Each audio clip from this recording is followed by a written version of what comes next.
Struggling with Japanese grammar? Let's master the basics of N5 in just a few minutes. You'll be surprised how easy it is. First, we have the pattern A plus de. This means it is A. It's used for simple identification, like saying what something is. です。です。 Use a de when you want to state a fact or identify something.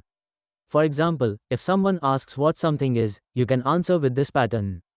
It's the most basic way to say is in Japanese. Next, the pattern a plus de ka. This means, is it A?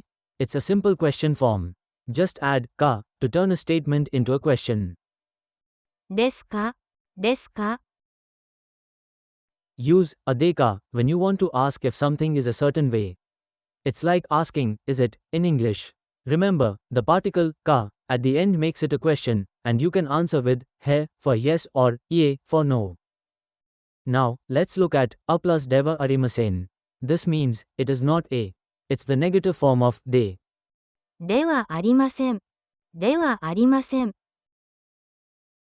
Use a deva arimasen when you want to deny something.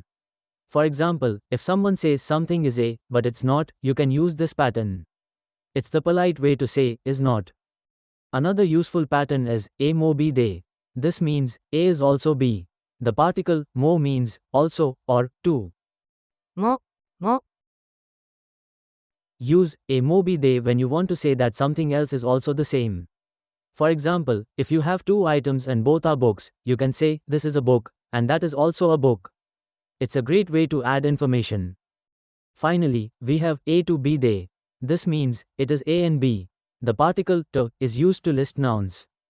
と、と、 Use A to B de when you want to list two or more things. For example, if you have a pen and a pencil, you can say, it is a pen and a pencil. It's a simple way to connect nouns. For more examples and practice, check out the full lesson on our website. You'll find detailed explanations and quizzes. Thanks for watching. Don't forget to like and subscribe for more Japanese lessons. See you next time.